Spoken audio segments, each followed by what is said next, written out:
The wax vapors had stolen her sight one flicker at a time, but Clara Donovan didn't realize she was going blind until she nearly set fire to her own shop on a blistering July afternoon in 1882. Wheatland, Wyoming territory, wasn't much to look at, even with perfect vision. The main street consisted of weathered wooden buildings that leaned slightly westward from years of relentless prairie winds, a general store that doubled as the post office, a saloon that never closed, and Clara's small candle-making shop, wedged between the blacksmith and a boarding house that had seen better days.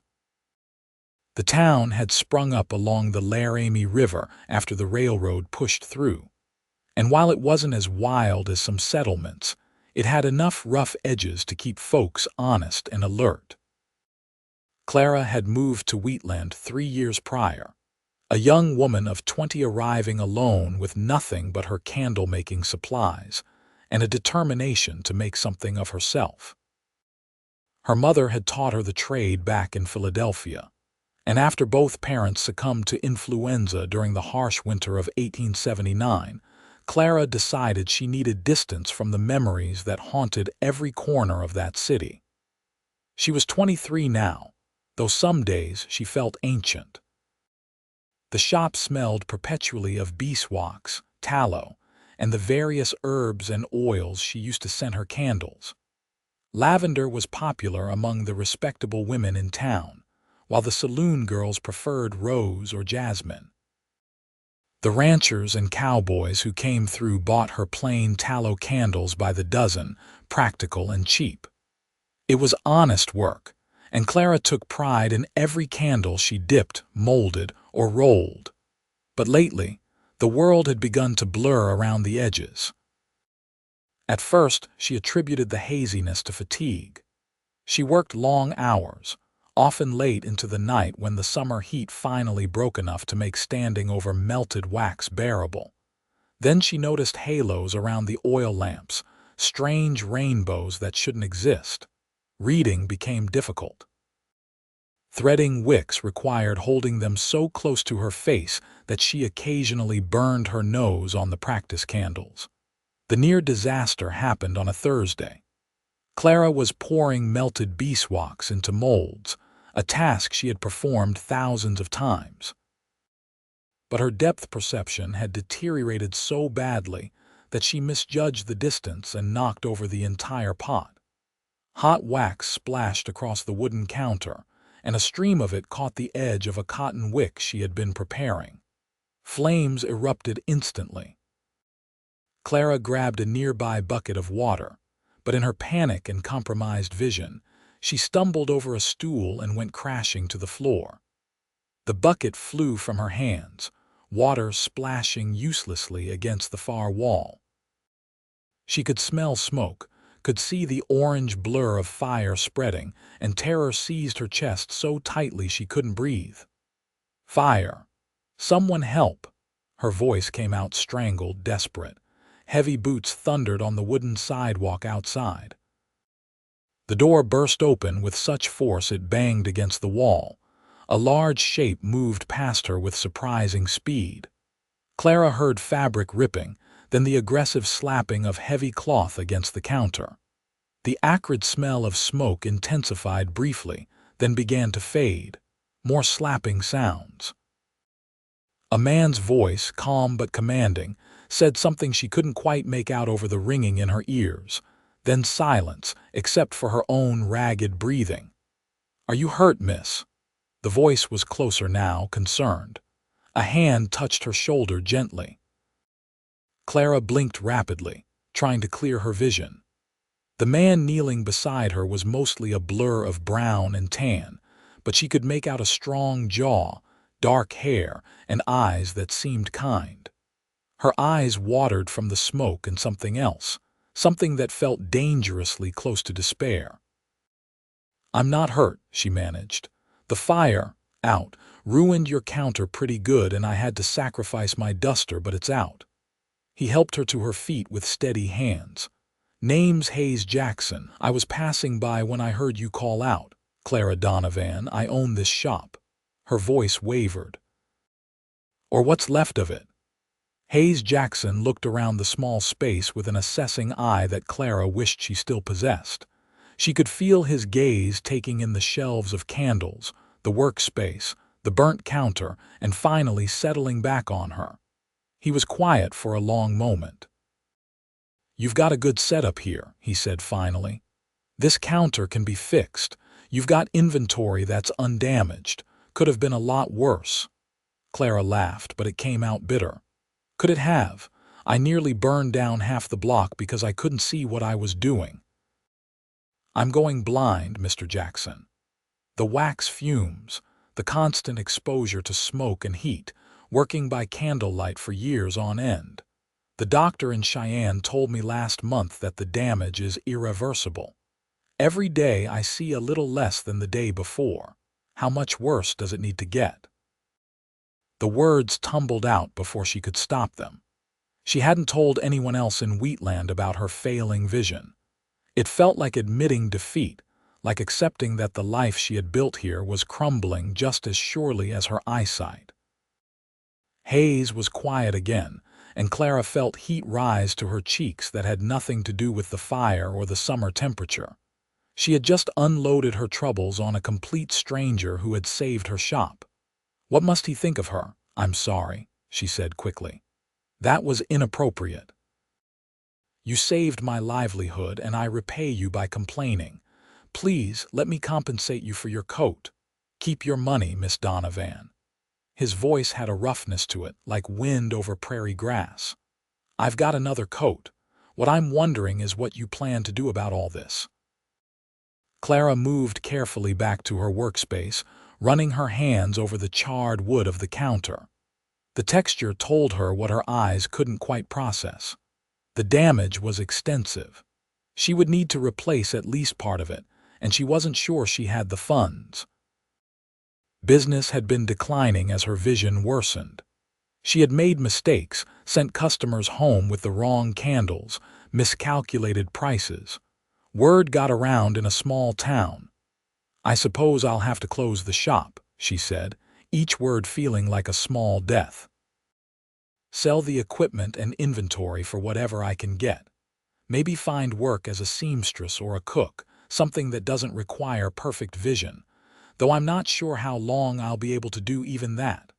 Or, Clara turned toward him, confused. "Or what? Or you could sell the shop to me." Hayes moved closer, and Clara could see him more clearly now. He was tall, probably in his late 20s, with the weathered tan of someone who spent most of his time outdoors. He wore typical cowboy attire, denim trousers, a cotton shirt that had seen better days, and boots that were dusty from travel. No gun belt, she noticed, which was unusual for men in these parts. "You want to buy my candle-making shop?" Clara couldn't keep the skepticism from her voice. Why would a cowboy want a candle-making business? Hayes leaned against the wall, crossing his arms. "Who said I was a cowboy? Your clothes, your boots, the way you carry yourself. You're either a cowboy or a very dedicated actor." She heard what might have been a chuckle. "Fair enough. I work cattle, have for the past 10 years. Came out west from Ohio when I was 18, green as spring grass and twice as foolish. Worked my way up from ranch hand to foreman, saved every penny I could. I've got a stake now, enough to invest in something with a future." "And you think candle making has a future?" "I think this building has a future. I think Wheatland is growing, and prime real estate on the main street is hard to come by. I think a candle-making business in the right hands could thrive." He paused. "And I think maybe the right hands don't have to be able to see perfectly." Clara's heart began to beat faster. "What are you suggesting?" "I'm suggesting I buy your shop, the building, the business, all of it. You stay on and keep making candles. I'll handle the business side, the sales, the customers, the bookkeeping.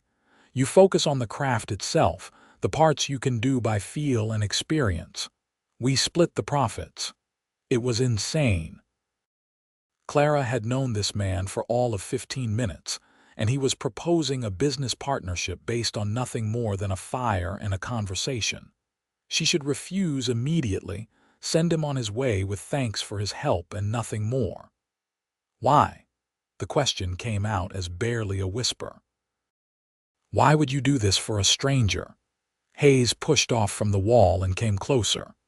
Clara could see his face better now, the honest lines of it, the way his eyes held hers even though she knew her own must be red from smoke and tears.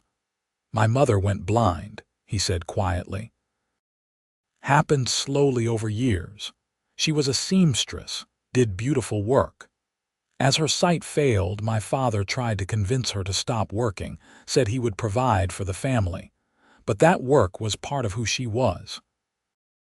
When she finally couldn't see well enough to thread a needle anymore, something in her just gave up. She died 2 years later. The doctor said it was her heart, but I always thought she died because she lost her purpose. Clara felt tears spill down her cheeks. She didn't try to hide them. I don't want charity, she managed. And I'm not offering it. I'm offering a business deal. You're a skilled candlemaker, Miss Donovan. The quality of your work is evident even to my untrained eye. That skill doesn't disappear because your vision is failing. But running a shop, dealing with customers, managing inventory, those are things that require sight. Let me be your eyes while you continue being the hands. It was crazy. It was impulsive. It was possibly the answer to prayers Clara hadn't even known how to voice. I need time to think about this, she said, though part of her wanted to agree immediately. Of course. Think it over. I'm staying at the boarding house next door for the time being. You can find me there when you've made a decision. Hayes moved toward the door, then paused. For what it's worth, Miss Donovan, I hope you say yes. I think we could do good work together. After he left, Clara sank down onto the one stool that hadn't been damaged in her fall. Her hands were shaking. The shop still smelled of smoke and burnt wood, but underneath that, she could detect the familiar scent of her candles. Lavender and beeswax, rose and tallow, the accumulated fragrance of 3 years of work. Could she really do this? Trust her entire livelihood to a stranger? But then, what choice did she have? Continue as she was until the next accident happened, one that might not end as fortunately. Close the shop and lose everything she had built. Clara spent the rest of the afternoon cleaning up the mess from the fire. Her hands knew the space intimately, and she found she could work reasonably well by feel and her remaining vision. The burnt counter would need to be replaced, but the rest of the damage was mostly cosmetic. As she worked, she thought about Hayes Jackson and his unexpected proposal. That evening, she sat in her small living quarters above the shop and tried to eat dinner, though her appetite had vanished. Through the thin walls, she could hear the sounds of the boarding house next door, footsteps and muffled conversations. Was Hayes over there right now? Was he already regretting his impulsive offer? Clara barely slept that night. She kept thinking about her mother's hands, skilled and sure as they dipped wicks into melted wax, teaching a young Clara the rhythm and patience required for the craft. Her mother had been 40 when she taught Clara to make candles, already wearing spectacles for close work. She would have been horrified to know her daughter's vision was failing so young, but she also would have told Clara not to give up. Her mother had been practical above all else, a woman who believed in taking help when it was offered and not letting pride stand in the way of survival. By the time pale dawn light filtered through her window, Clara had made her decision. She waited until what she judged to be a reasonable hour, then made her way carefully down the stairs and out the front of her shop. The boarding house was so close she could have called to it from her window. She knocked on the front door and Mrs. Patterson, who ran the establishment, answered with a curious look. "Clara, you're up early. Everything all right after yesterday's excitement?" News traveled fast in Wheatland. Of course everyone knew about the fire by now. "Everything's fine, Mrs. Patterson. I'm looking for Hayes Jackson."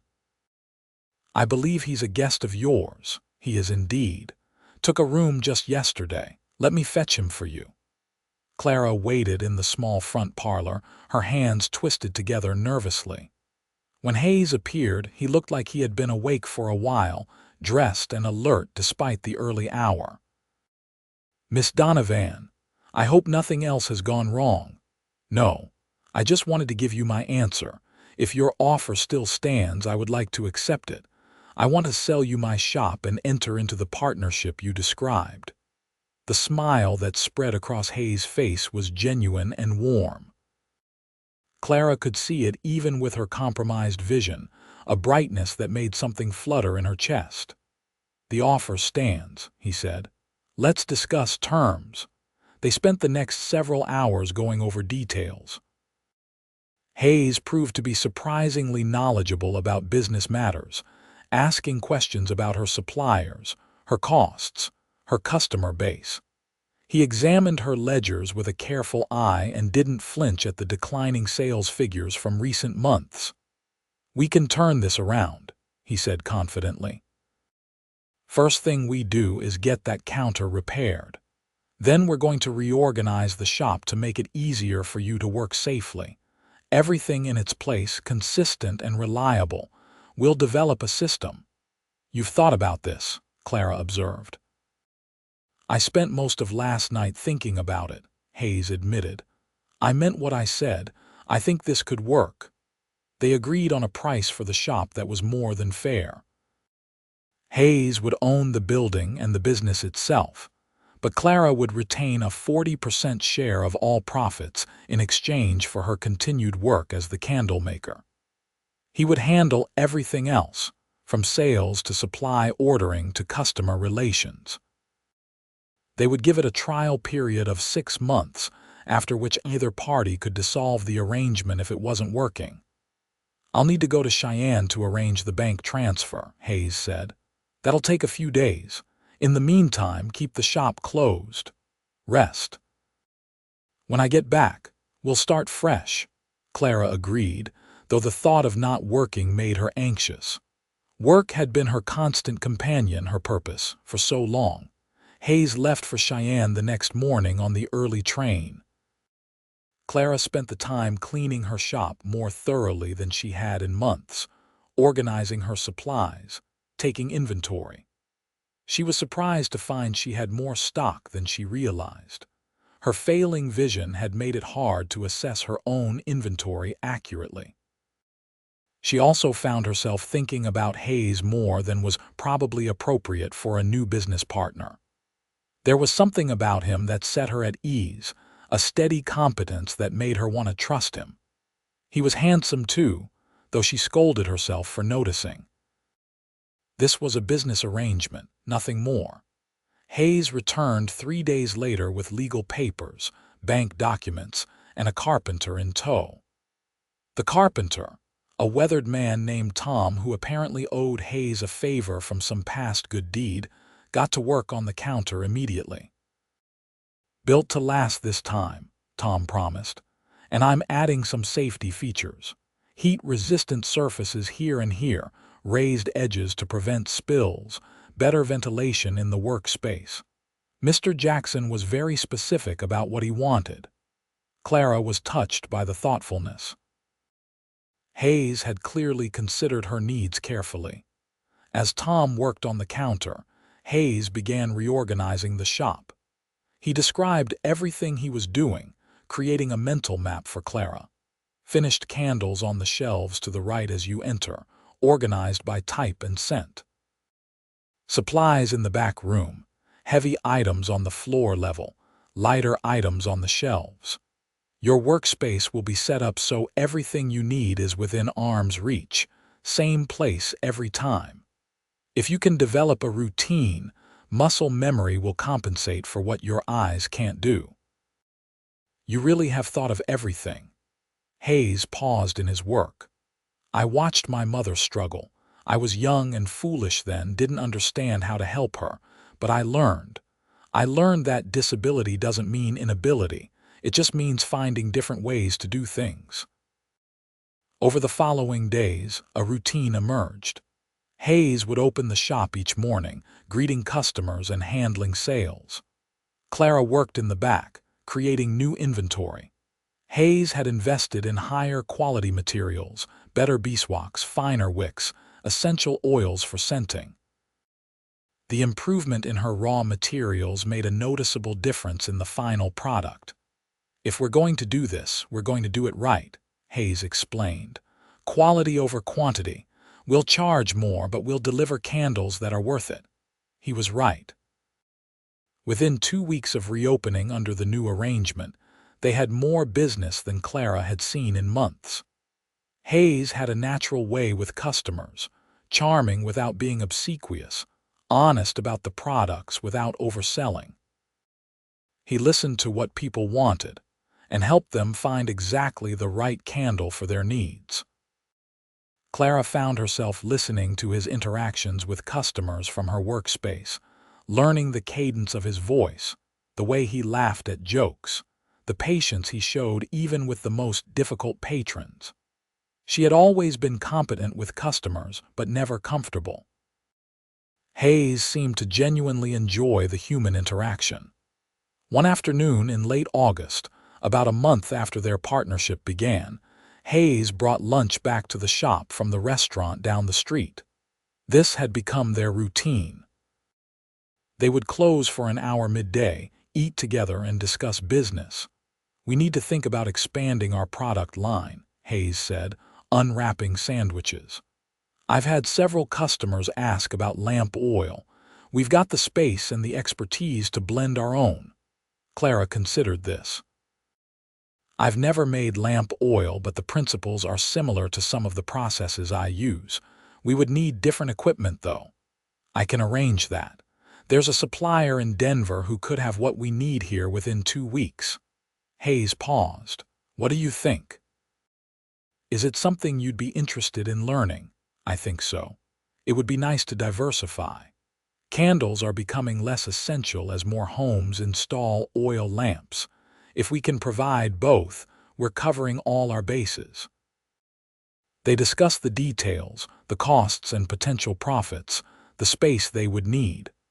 Clara was impressed not for the first time by Hayes' business acumen. He had a sharp mind for numbers and logistics.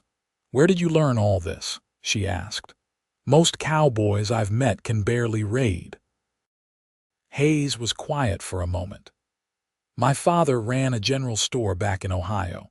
I grew up watching him manage inventory, negotiate with suppliers, keep books. I hated it at the time, wanted nothing more than to escape to the West and work with horses and cattle. Ironic that I'd end up using all those skills I tried so hard to avoid learning." "Why did you leave Ohio?" "Restlessness, mainly. And my mother had just died. My father remarried within 6 months, a widow from the next town over. She was a nice enough woman, but it felt like he was trying to erase my mother's memory. I was 18 and angry and convinced I knew everything, so I left." Clara heard the regret in his voice. "Do you ever wish you had stayed?" "Sometimes. My father died 4 years ago. Heart attack, sudden. I got a letter from my stepmother. By the time it reached me, he had been buried for 2 months. I never got to say goodbye, never got to tell him I understood why he remarried, that I didn't blame him for trying to find happiness again." Hayes cleared his throat. "Sorry, that got melancholy." "Don't apologize. I understand. I think about my parents every day. Wonder what they would think of the life I've built, the choices I've made." "I think they would be proud," Hayes said quietly. "You took a skill your mother taught you and built a business from nothing in a frontier town. That takes courage." The conversation lingered in Clara's mind long after Hayes returned to the front of the shop. She found herself wanting to know more about him, his past, his dreams, his fears. It went beyond professional curiosity. She was beginning to care about him in ways that had nothing to do with their business arrangement. It scared her. Clara had been courted before, back in Philadelphia. There had been a young man, a clerk in her father's office, who had seemed promising.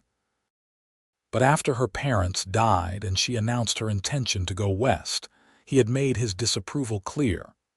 He wanted a proper wife who would stay home and raise children, not an independent woman who made candles for a living. The relationship had ended badly. Since coming to Wheatland, Clara had kept men at a distance. A few cowboys had expressed interest, some respectful, some less so. She had turned them all away. Her work had been her focus, her purpose. She hadn't wanted distractions, but Hayes didn't feel like a distraction. He felt like a partner in the truest sense, someone who understood her and valued her skills, who saw her failing vision as a challenge to work around rather than a reason to give up. When he smiled at her, which he did often, she felt something warm unfurl in her chest. September brought cooler weather and an unexpected challenge. A new general store opened at the far end of town, and they began selling cheap mass-produced candles shipped in from the east. The prices were significantly lower than what Clara and Hayes charged for their handmade products. Business dropped immediately.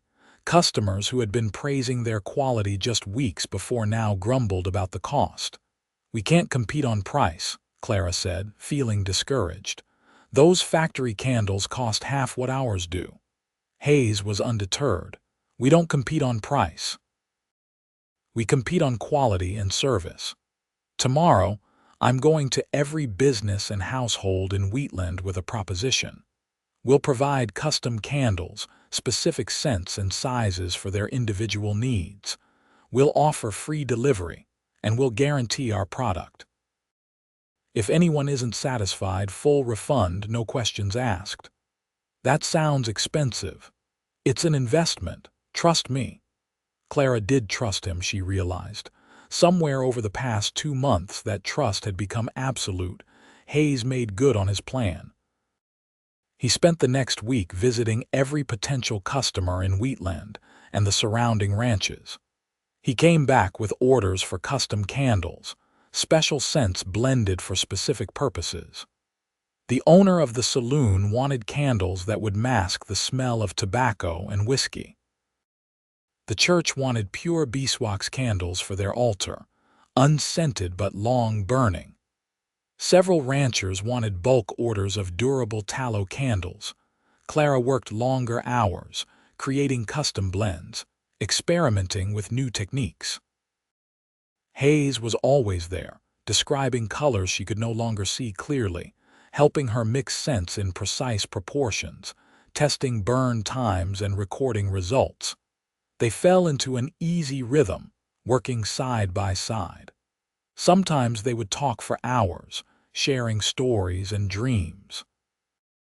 Other times they worked in comfortable silence, the kind that only exists between people who are truly at ease with each other. One evening in late September, they were working late to fill a large order. Clara was rolling candles, a process that required less precision than pouring and which she could still do reliably by feel.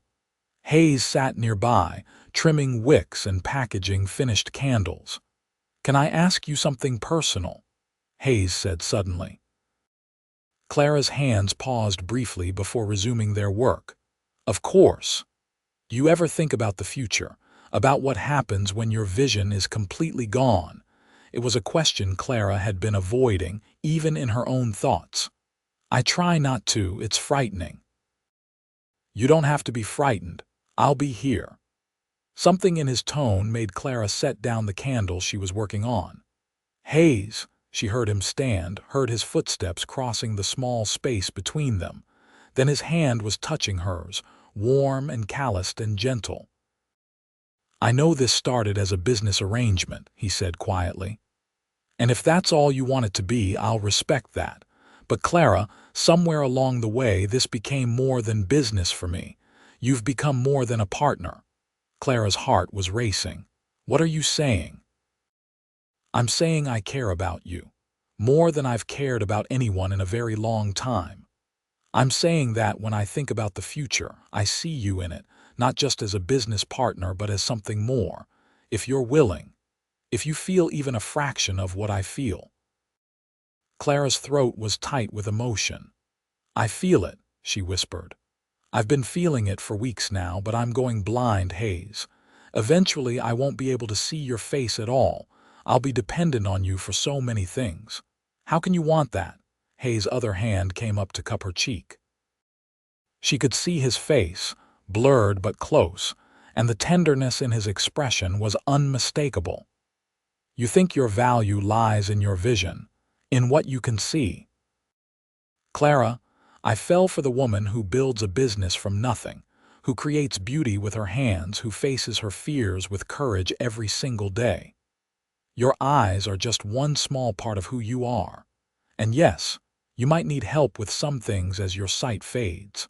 So what? We all need help sometimes. That's what people who care about each other do. They help. Tears were streaming down Clara's face now. I'm scared. I know.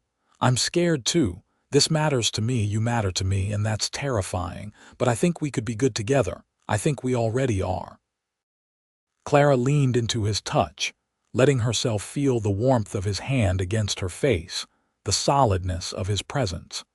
For the first time since the doctor in Cheyenne had delivered his diagnosis, she felt something besides fear about the future. She felt hope.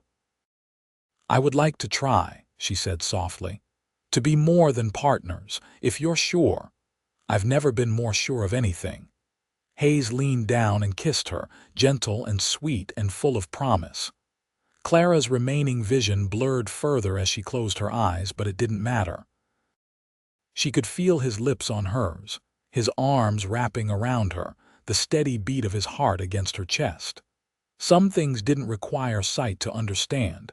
When they finally pulled apart, both were slightly breathless. Hayes rested his forehead against hers. We should probably finish this order, he said, sounding reluctant. Clara laughed, surprised by the lightness she felt. We probably should. They returned to work, but everything felt different now. The air between them seemed charged with new possibility. When Hayes' hand brushed against hers as he passed her more wicks, it felt deliberate, significant. When he described a color to her, his voice held an intimacy that hadn't been there before. Word spread quickly in Wheatland that Hayes Jackson was courting Clara Donovan. Mrs. Patterson from the boarding house seemed particularly pleased, as if she had suspected all along. The few customers who had defected to the cheaper candles at the general store began trickling back, drawn by the obvious care and passion that went into every product from Clara's shop. Hayes proved to be an attentive suitor. He brought her wildflowers from the prairie, describing their colors in such detail that Clara could picture them perfectly. He read to her in the evenings, everything from newspaper articles to dime novels, his voice bringing stories to life.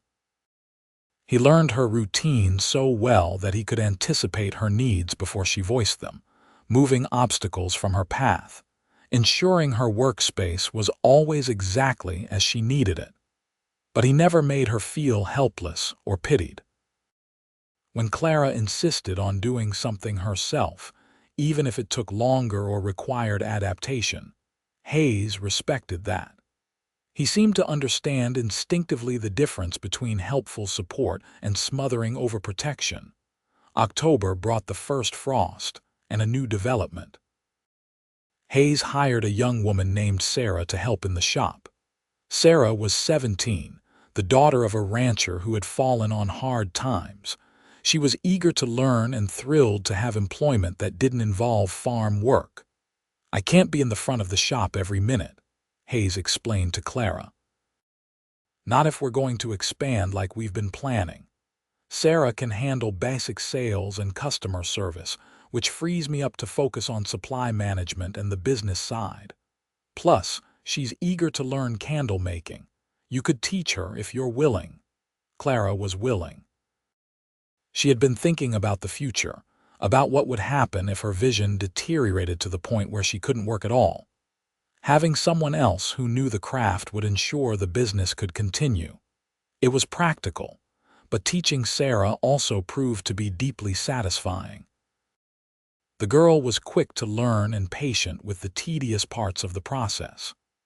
Clara found that explaining techniques to Sarah helped her think about them in new ways, breaking down actions she had performed by rote into their component parts.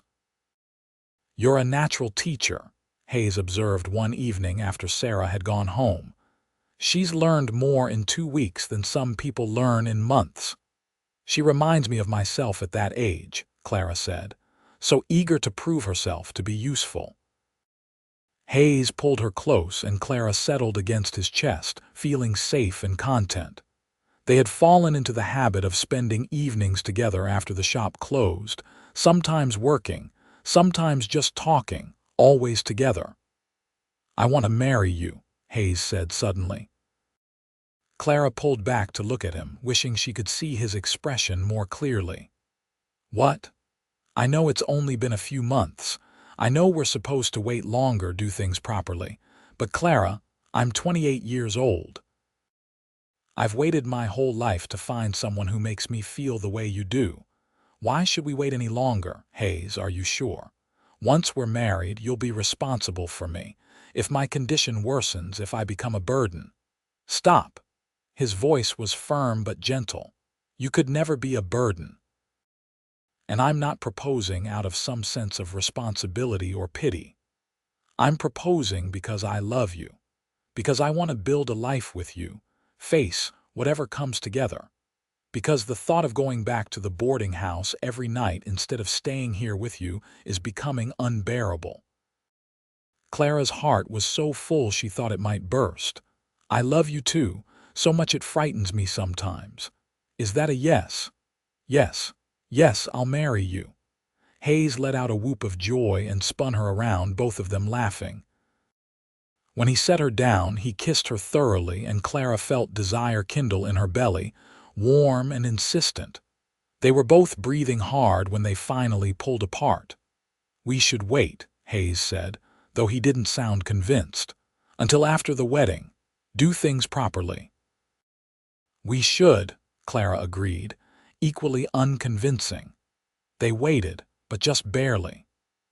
Hayes moved into the living quarters above the shop the night before their wedding, sleeping on the sofa while Clara took the bedroom, both of them acutely aware of the other's proximity.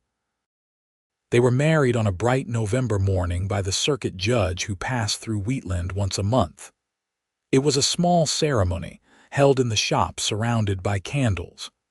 Mrs. Patterson stood as witness, along with Tom the carpenter and Sarah. Clara wore a simple blue dress that Hayes had helped her pick out, and he wore a new suit that made him look almost unbearably handsome, even to her failing vision. When the judge pronounced them married, and Hayes kissed her, Clara felt a sense of rightness settle over her like a warm blanket. This man, this partnership, this life they were building together, it all felt exactly as it should be. Their wedding night was tender and sweet and occasionally clumsy in the way of all first times, but Clara had never felt more cherished. Hayes was patient and attentive, constantly checking that she was comfortable, that she wanted to continue. When she finally pulled him close and whispered, "Yes, please now," the world narrowed to just the two of them, skin against skin, breath mingling, two hearts beating in synchrony. Afterward, lying tangled together in the darkness, Hayes traced idle patterns on her shoulder. "Happy?" he asked softly, deliriously so. "You? I don't think I've ever been this happy in my entire life." Clara snuggled closer, already drifting toward sleep. "Good, let's stay this way forever." "Deal," Hayes murmured, pressing a kiss to her hair. The winter of 1882 into 1883 was harsh, with heavy snows and bitter cold. But inside the shop, warmth and light prevailed. Business was good, better than Clara had dared hope. Their reputation for quality had spread beyond Wheatland. They were getting orders from other towns. packed and shipped on the train to destinations across Wyoming territory and beyond. Hayes had been right about the lamp oil too. That venture had proven profitable, diversifying their income and bringing in customers who might not have otherwise visited a candle-making shop. Sarah had proven invaluable, developing her own skills and taking on more responsibility as Clara's vision continued its inexorable decline. By February, Clara could no longer see faces clearly at all, just vague shapes and shadows. Colors were fading to grays. She could still differentiate between light and dark, could see movement, but details were lost. Reading was impossible now, even with the strongest magnifying glass. It should have been devastating, and some days it was. Clara mourned each new loss, each familiar sight that slipped away. But Hayes was always there, describing the world to her, his voice painting pictures that her eyes could no longer capture. And her other senses seemed to sharpen in compensation. She could identify individual candles by scent alone now, could judge the temperature of wax by the sound it made when poured, could feel imperfections in a candle's surface that she might have missed before. "You're adapting beautifully," Hayes told her one evening as they prepared for bed. "I'm constantly amazed by you." "I have good motivation," Clara replied, pulling him close. "And a good partner." "The best," Hayes agreed, only semi-jokingly. In March, Clara missed her monthly courses. She waited a week, then two, before mentioning it to Hayes. When she finally did, his reaction was everything she could have hoped for. Pure joy, mixed with concern and tenderness and wonder. "A baby," he breathed, his hand coming to rest on her still flat stomach. "We're having a baby." "Are you happy?" Clara asked, though his tone had made it clear. Happy doesn't begin to cover it. Terrified, ecstatic, overwhelmed, but mostly just grateful. "Clara, you've given me everything. A home, a purpose, love, and now this. How did I get so lucky?" "I ask myself the same question every day," she admitted. They told Sarah the next day, and the girl's excitement was contagious. Mrs. Patterson immediately began knitting baby clothes. Tom the carpenter offered to build a cradle, finest work he could manage. The whole town seemed delighted by the news. As spring turned to summer, Clara's pregnancy progressed smoothly. Her vision continued to worsen, as expected, but she had learned to navigate her world without relying on sight. The shop had become so familiar that she could move through it confidently, even in complete darkness. Her hands knew every surface, every shelf, every tool. Hayes was endlessly patient with her moods, which swung wildly as her body changed. When she was frustrated by her limitations, he listened without trying to fix anything. When she was excited about the baby, he matched her enthusiasm. When she was scared about bringing a child into the world when she couldn't even see, he held her and reminded her that seeing and loving were not the same thing. "This baby is going to have the best mother," he would say. "You're going to teach them to be strong and independent and creative. You're going to show them that challenges are just opportunities in disguise, and you're going to love them with everything you have. That's what matters." In August, when the heat was nearly unbearable and Clara felt as large as a house, Hayes surprised her with a gift. She heard him enter their living quarters with something heavy, heard the scrape of wood on wood as he set it down. "What is it?" she asked, struggling up from the chair where she had been resting. "A rocking chair. Tom made it special with your specifications. High back for support, wide armrests, smooth runners that won't catch on the floor. Perfect for rocking a baby." Clara ran her hands over the chair, feeling the quality of the wood, the care that had gone into every joint and curve. The seat was cushioned, the height exactly right. She sat down carefully and began to rock, and the motion was soothing, the chair perfectly balanced. "It's wonderful," she said, her voice thick with emotion. "Thank you." Hayes knelt beside the chair, taking her hand. "Thank you for agreeing to this crazy partnership, for taking a chance on a wandering cowboy with more dreams than sense, for making me happier than I ever thought possible. I think we've both gotten a pretty good deal out of this arrangement," Clara said with a smile. Their son was born on a cool September morning in 1883. The labor was long and difficult, but Hayes stayed by Clara's side through all of it, describing everything happening around them, his voice an anchor in the storm of pain and effort. When the baby finally emerged with a lusty cry, Clara wept with relief and joy. "A boy," the midwife announced, placing the baby in Clara's arms. "Healthy and strong." Clara couldn't see her son, but she felt every detail: the softness of his skin, the surprising strength in his tiny fingers, the weight of him against her chest. Hayes sat beside her on the bed, one arm around her shoulders, and described their baby in loving detail. "He has your nose," Hayes said, his voice choked with emotion. "And dark hair, lots of it. His eyes are blue, but the midwife says they might change. He's perfect, Clara, absolutely perfect." They named him Henry, after Hayes' father, with the middle name of Daniel after Clara's. Henry Jackson would carry both their families forward into the future. The months that followed were exhausting and wonderful in equal measure. Henry was a demanding baby, colicky and fussy, but Clara loved him with a fierceness that surprised her. She learned to care for him entirely by touch and sound, changing diapers and nursing and soothing him without needing to see.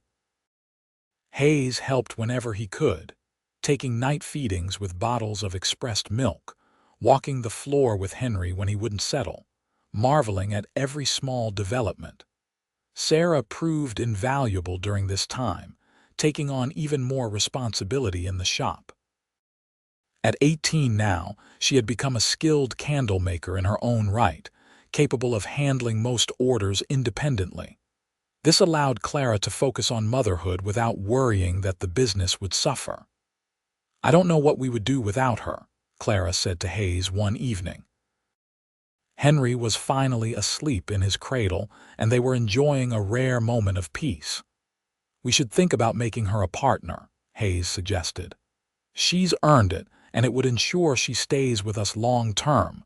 The business has grown enough to support it." It was a good idea, and they approached Sarah with the proposition the following week. The girl's joy and gratitude were touching. "I won't let you down," she promised. "This shop, what you've built together, it's been like a home to me. My family was struggling so badly when you hired me. You saved us. You earned every bit of it," Clara assured her. "We're lucky to have you." As Henry grew from infant to toddler, Clara's world continued to narrow visually but expand in every other way. By his first birthday, she had lost nearly all functional vision. She could detect bright light and shadows, but that was all. The world was darkness and sound and texture and smell. It should have been limiting, but Clara found it wasn't. She knew her shop by heart, knew her home, knew the feel of her husband's face under her fingers and the sound of her son's laughter.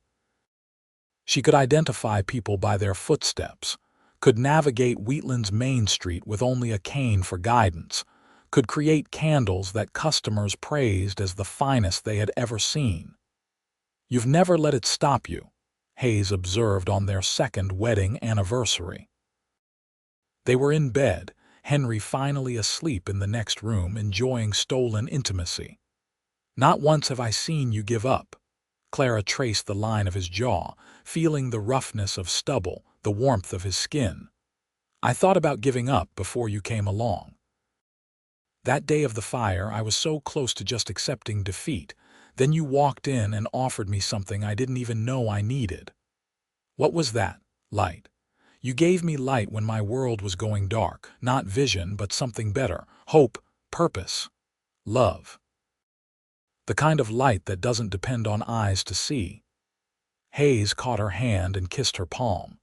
"You gave me the same thing. I was drifting before I met you, working jobs that didn't mean anything, moving from place to place without purpose.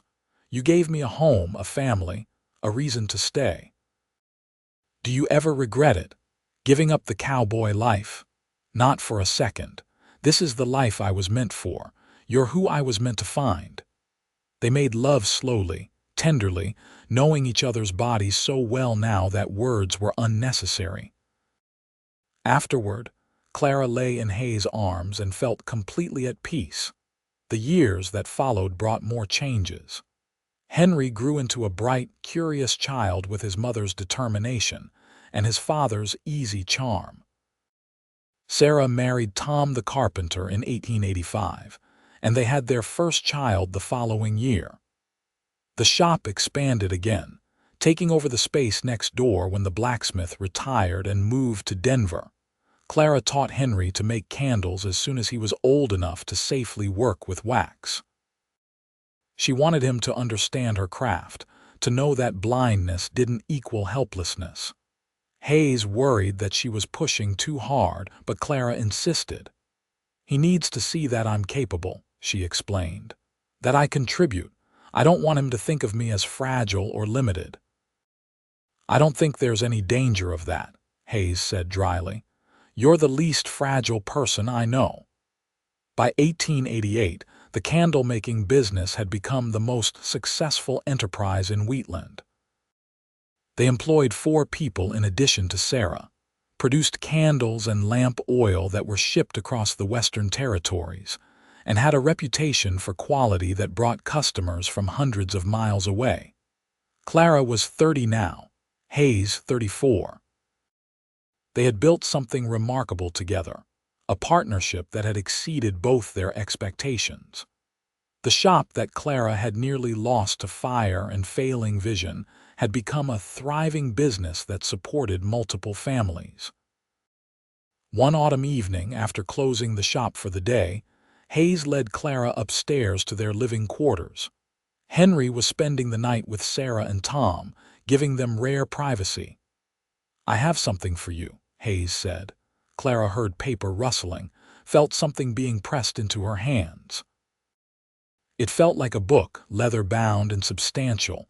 "What is it? Open it. I'll describe it." Clara opened the cover carefully. The pages were thick and she could feel embossing under her fingers. "It's a photo album," Hayes explained. "I've been collecting photographs for years now. There's our wedding, taken by that traveling photographer who came through town. There's the shop, inside and out. There's Henry as a newborn and at 6 months and on his first birthday. There's one of you at your workspace, hands covered in wax, so focused on what you're creating. There are pictures of all of us together." Clara felt tears prick her useless eyes. "Hayes, I know you can't see them, but I wanted you to have them anyway. Someday, when Henry is older, he can look at these and see his parents young and happy. He can see the business we built, the life we created. And I can describe every single picture to you, tell you the story behind each one. Your blindness doesn't erase these moments. They still happened. This is proof." Clara pulled him close, overwhelmed with love for this man who understood her so completely. "Thank you. This is the most thoughtful gift anyone has ever given me." They spent the evening going through the album, Hayes describing each photograph in detail. Clara listened, forming mental images that were more vivid than any photograph could be. This was their life, captured and preserved, a testament to what they had built together. In the spring of 1889, Clara discovered she was pregnant again. She was 31 now, and while the pregnancy came as a surprise, it was a welcome one. Henry was 6 and had been asking for a sibling for months. This pregnancy was harder than the first. Clara was older, and the work in the shop, while familiar, was still physically demanding. Hayes insisted she cut back her hours, which Clara resisted initially but eventually agreed to. Sarah and the other employees could handle things. Clara needed to prioritize her health and the babies. Their daughter was born in December 1889, arriving 2 weeks early but healthy. They named her Rose, for the scent of Clara's most popular candles, and because Hayes said she smelled like flowers even hours after her birth. If Henry had been a demanding baby, Rose was the opposite. She was calm and content, happy to be held or to lie in her cradle watching the world with serious eyes. Hayes said she looked like Clara, which made Clara's heart swell with pride. "Now our family is complete," Hayes said, holding Rose while Henry peered at his new sister with fascination. Clara, still recovering from the birth, smiled. "It is absolutely perfect." The 1890s brought prosperity and growth. Wyoming achieved statehood in 1890, and Wheatland grew from a rough frontier town into an established community. The railroad expanded, bringing more people and more business. The candle-making shop remained a cornerstone of the town's economy. Clara gradually stepped back from the day-to-day operations, though she still created special orders and trained new employees in her techniques. She found that she enjoyed teaching more than production work, and her classes in candle-making became popular among young women in Wheatland and surrounding areas. Hayes proved to be a brilliant businessman, expanding their operation to include wholesale distribution, and even opening a second location in Cheyenne. The profits allowed them to buy a house, a real home with a yard for the children and space for everyone. Clara designed it with Hayes' help, creating a layout she could navigate easily, with consistent spacing and tactile markers to help her find her way.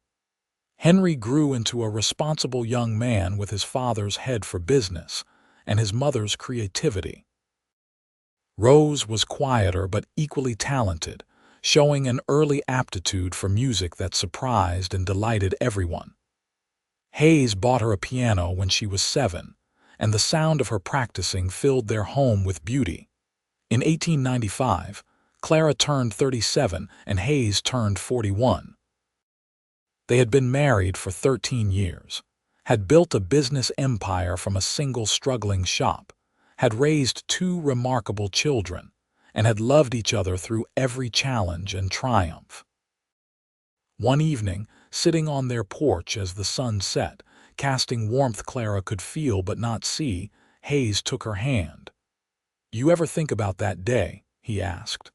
"The fire that brought us together, sometimes," Clara admitted. "I think about how close I came to giving up, to losing everything. And then you appeared, this stranger with an impossible solution, and changed my entire life.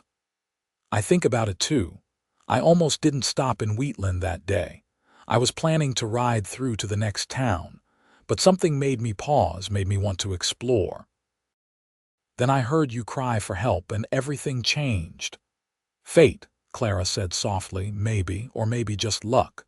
Either way, I'm grateful. Every single day I'm grateful." Clara squeezed his hand.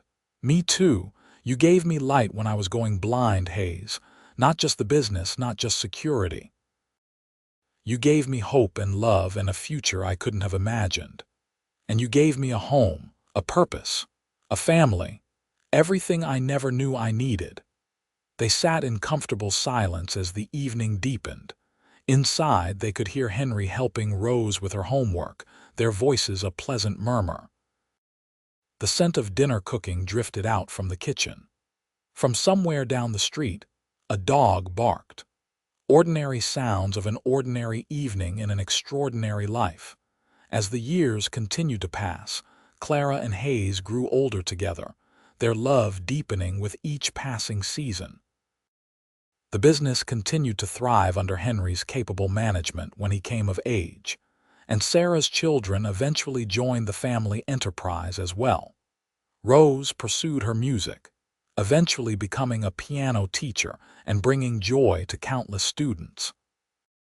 She married a kind man, a teacher who shared her love of arts and education, and gave Clara and Hayes 3 grandchildren who filled their later years with laughter and chaos. Clara's blindness, which had once seemed like the end of everything, became simply one aspect of her life rather than its defining feature. She was known in Wheatland not as the blind candlemaker, but as Clara Jackson, successful businesswoman, devoted mother, beloved grandmother, and talented teacher. Hayes never lost his tenderness toward her, never treated her as fragile or incapable. Until the end of his days, he described the world to her in loving detail, painted pictures with words, and made sure she never felt limited by her lack of sight. They celebrated their 25th wedding anniversary in 1908 with a grand party attended by seemingly everyone in Wheatland. Sarah gave a touching speech about how Clara and Hayes had changed her life and the lives of countless others. Henry presented them with a new photo album, this one filled with pictures of their growing family. Rose played a concert, pieces she had composed specifically for the occasion. Clara, now 50 with silver threading through her dark hair, sat beside Hayes, now 54 and still handsome despite his graying temples, and felt overwhelmed with gratitude. "Did you ever imagine we would get here?" she whispered to him during a quiet moment. "Not in my wildest dreams," Hayes admitted, "but I'm so glad we did.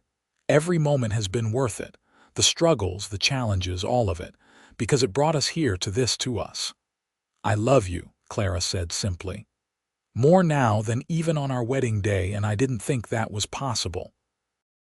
"I love you too. Always have, always will." They lived many more years together, growing old with grace and gratitude.